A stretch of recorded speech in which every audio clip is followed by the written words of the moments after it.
That's pretty good.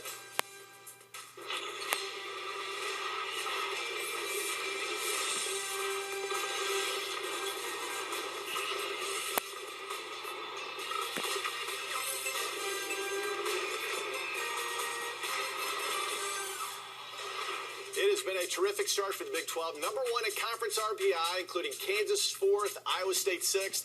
Overall, the league 101 and 25 in the non-conference slate. Yes, the Big 12 has bragging rights.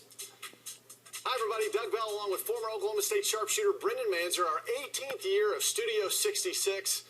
And B. Manzer, is this the most competitive the Big 12 has ever been? Tell you what, top to bottom, it'd be easy to argue that. You knew coming into this year, obviously, with Marcus Smart returning to Oklahoma State, that they were going to be very good. Kansas is always good. Baylor returns a terrific front line. But the development and quickly development of Iowa State, what they have done, and then Oklahoma and Texas have surprised some people. But I think what is most impressive about this league is the depth. TCU's better, Texas Tech. So going on the road this year, no easy wins for opponents. Well, our first game is a terrific way to start the Big 12 season. Iowa State, undefeated in non-conference for the first time since 1957, opens at Texas Tech. And Tubby Smith is changing that culture quickly. But what about the Cyclones? How surprised are you?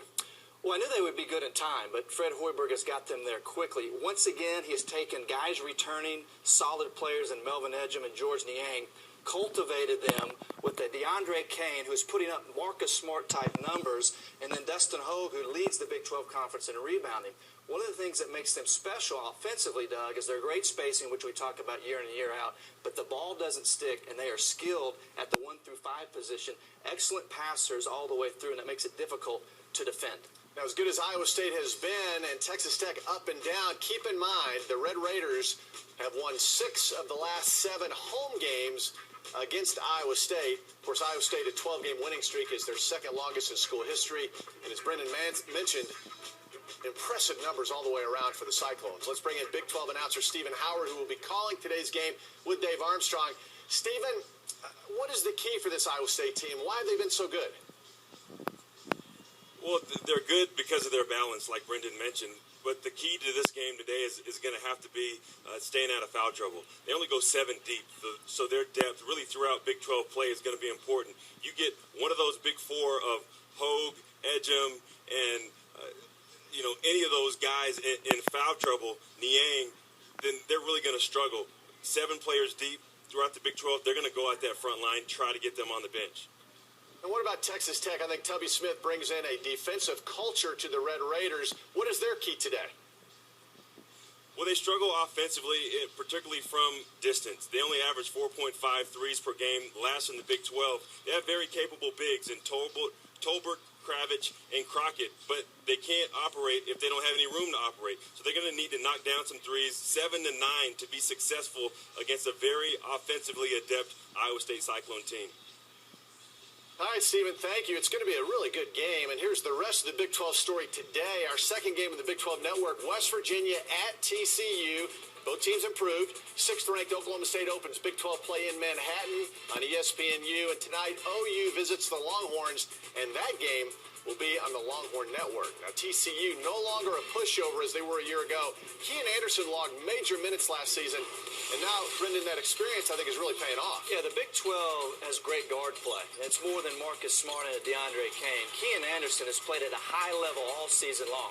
Leads TCU in assists, has a 2-to-1 assist-to-turnover ratio. He's been hot offensively the last 6 games, scoring 21 a night. He will be key today. So, too, will be Jawan Staten. 15 points, 10 rebounds, Doug, from the guard position against William and Mary last time out.